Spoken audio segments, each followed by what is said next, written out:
Good morning, YouTube. Warbles on a lot here with the conclusion of the roundtable discussion. Declaration. If memory serves me, and I'm drawing on memory here, that statement was made in Disney World, Orlando, Florida, a place of fantasy. And I always thought that appropriate. The circumstances with the Russians are that they are in the center of the stage in virtually everything by way of a scandal that involves the Trump administration. They do not leave the stage. Let's just look at the optics of James Comey being fired and the echo of Watergate and the Saturday night massacre where the Attorney General resigned, the Deputy Attorney General resigned, the Special Prosecutor was fired. The echoes are very clear there. James Comey is fired. It's now claimed that Trump refers to him as a nut job, which is an extraordinary insult and it's likely to further inflame. Well, mind you, many Democrats thought he was a nut job last year, Stephen.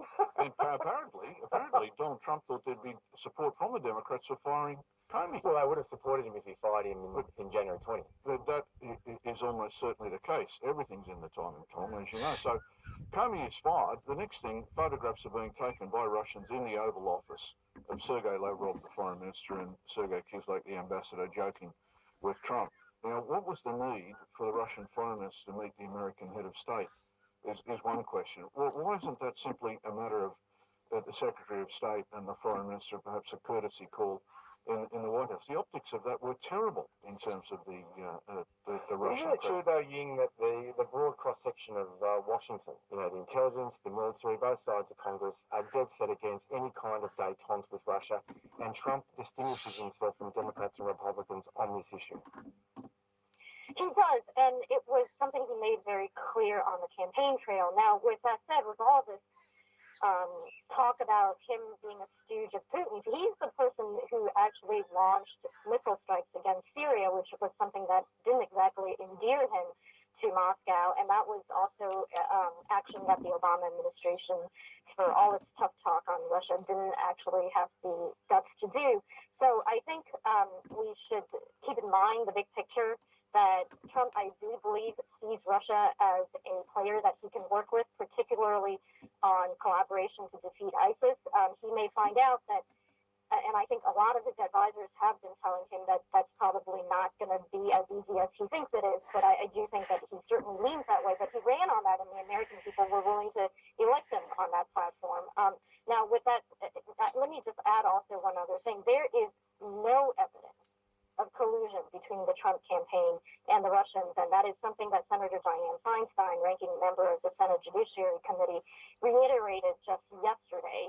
And the chairman of that committee, along with Senator Feinstein, also confirmed that Comey, in his private briefing to them, told them that Trump himself was not being investigated by the FBI. So let's keep all of that in mind as well. Yeah, Nikki, I wanted to ask you whether you think Washington is a more polarizing, chaotic, dysfunctional place now more than ever. You can answer that question still, but that seems to me a good way to bring in the news late this week of Roger Ailes' death.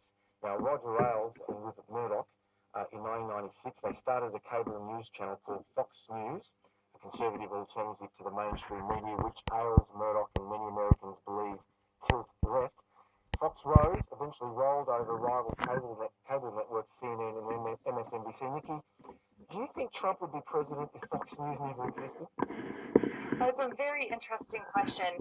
I definitely think Fox News played a big role in his rise in a couple of different ways. First of all, just in a very practical way, Donald Trump was a frequent guest on Fox and Friends, the morning show on Fox News, for years, and that's where he tried out all of his arguments to a conservative base. It's where he found out that birtherism was one way that he could reach to the Republican base and actually get support. So I think that birtherism was that conspiracy theory that Barack Obama was not born in the United States. That's right, and that he wasn't kicked off of Fox News for spreading a conspiracy theory. He didn't pay a price for that on Fox News.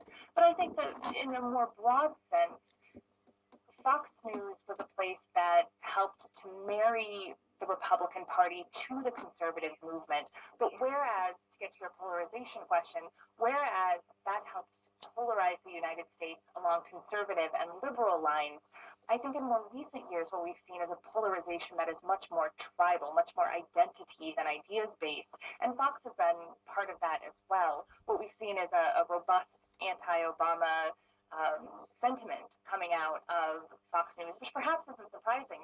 But then Fox's decision to back Donald Trump as the Republican candidate, I think, demonstrates, willingness to stand by the party's man, even if he doesn't agree with you on ideas. And I think that's a big change. Well, Ailes' career did end at Fox amid allegations of sexual harassment or harassment, Stephen. But he did have a significant legacy in television and American politics. How significant? Very significant in terms of American conservatism. And the question is sometimes asked, Tom, would Richard Nixon have fallen if Fox News had existed in the 1970s, which is also interesting. Look, I agree with the comments that have been made, though, to be fair to Fox, during the actual campaign, you'd have to say Megyn Kelly and Chris Wallace were two of the most effective journalists in terms of taking matters up to Trump. I think Trump would have won regardless of Fox News. He was the change candidate, and there were significant weaknesses in the Democratic campaign for Hillary Clinton, as we now see identified. To be continued. I really wish we could talk more. Nicole Hemmer from Virginia, Ying Ma from Washington, Stephen Loosley from Sydney. Thanks so much for being on Sunday Extra this morning. Much appreciated. Thanks, Tom. Okay, so yeah, as advertised at the start of the first segment, the whole thing was devoted to Trumpicana. It's all fascinating, just fascinating. Apparently that General Flynn, when he was first offered the job as security advisor to the president, he said, "Oh, you better not give me the job. I'm under active investigation for secretly taking $500,000 from Hurdy-Gurdy-Gurdigan in Turkey," and flip-flop changing position. And they gave him the job anyway. And Trump thinks that he can pull bullshit real estate salesman gazumping tactics on the fellow who was the director of the FBI. Somebody who's been famous for taking notes on conversations for years, and Trump 3 times in one conversation puts the hard word on him to drop the investigation about Flynn because he's a good bloke. And the FBI director at the time shows his memo to a couple of other FBI fellas. I don't know, maybe he got them to bloody countersign his signature and date it and time it. It's the sort of thing that a dedicated, true blue, hyper-patriotic, anally retentive, overcompensated inferiority complex who thinks the world needs to be protected from all the bad guys who are out there just trying to break everything. It's how they think. They cover their ass. They document everything. Why did it take him a couple of months to decide what to do about it? Well, because they don't do anything impulsively. They line their ducks up all in a row and they fire 1 or 2 shots, and each shot hits several ducks. And that's what's happening to Trump. Comey has mentioned that he was asked to pledge his personal loyalty to Trump, right? Just like Hitler got everybody in the SS and everybody in the Wehrmacht to pledge their personal loyalty to him. My honour is my loyalty was the motto of the SS. And Comey said his allegiance would be to honesty, and Trump got the shits with him. Trump then said, "Oh, he'd better hope there's no tapes of our conversation, as in shut your mouth or, like look out." Comey then pulls out the memos.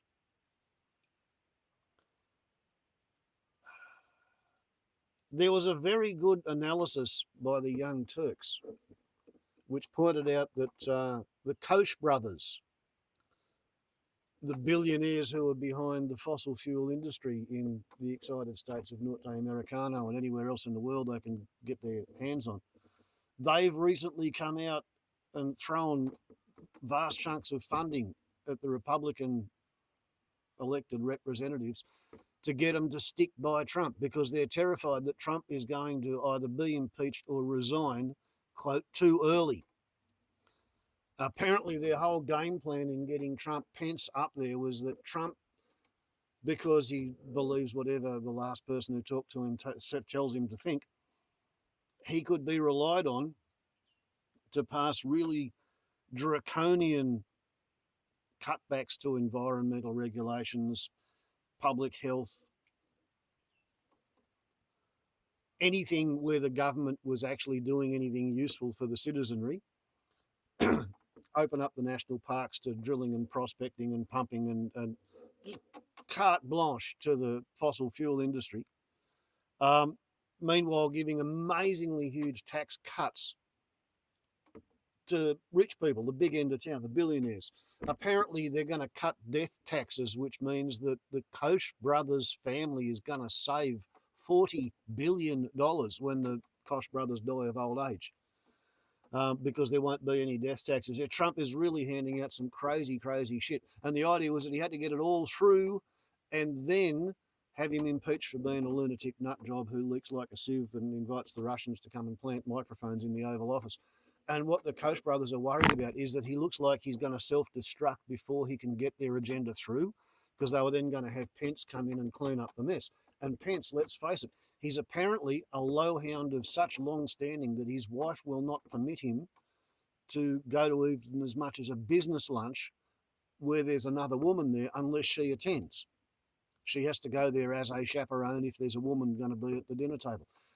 He's not allowed to go to any function where alcohol is going to be served unless his wife is there to hold onto his chain and stop him from getting drunk and making a beeline for the barflies and the table dancers.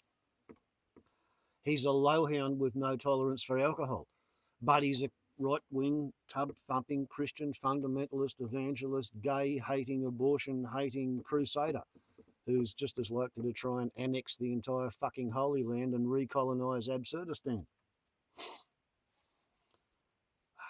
So that was the right-wing, big business, Koch brothers-inspired game plan in funding, the Republicans to agree to having Trump be their candidate. There's maybe some pressure put on the Electoral College to vote for him, backlashes under the table payments or whatever. But, yep, that's it. The Koch brothers are worried that he's self-deconstructing too soon. I can't see a great deal wrong with that analysis. I mean, for him to have just come out of nowhere, unless it's just the Gaia principle. The biosphere has had enough of humans. The last 70 years, the best educated diplomats the planet's been able to come up with have done nothing better than bring us to the situation where we're at, where carbon dioxide levels are the highest they've been for, I think, 80 million years. As you saw earlier on in the video, we're in the last week of autumn and the grass is still growing. The planet, she's a cooking. At the moment, this winter is running 7 degrees Celsius above average, daytime and nighttime temperatures. It's just, people talk about holding global warming to 1.5 or 2 degrees. Humanity has fucked the goose that laid the golden eggs. And all you can say is that because the greasier the easier, that's why they use Vaseline, because it's a hydrocarbon. And yeah, the American people are about to get screwed. Anybody who's got any pre-existing condition is going to become practically uninsurable unless you can afford to pay for your medical care in America. You won't be getting any medical care in America. And that's probably going to result in a cascading wave of unemployment among nurses and healthcare workers and doctors and x-ray technicians. And a gigantic fucking slice of middle America is just about to become redundant because nobody's going to be able to afford to pay them to look after them. Because all of the sick people won't be able to afford to get health insurance, and healthy people don't need nurses and doctors paid to look after them. All the money from the premiums can just go straight to the shareholders who own the insurance company, who trade on the fears of the population and the gullibility of those who think that they're going to actually be looked after. Oh, well, life in Trump's America. Unless, and let's face it, people are talking openly about the spirit of Lee Harvey Oswald rising up and finding a grassy knoll to shoot the bastard from. Maybe that's what's going to rescue America from Trump and deliver him into the hands of Pence. Who knows? Time will tell. Warbles on a lot to YouTube. Ciao.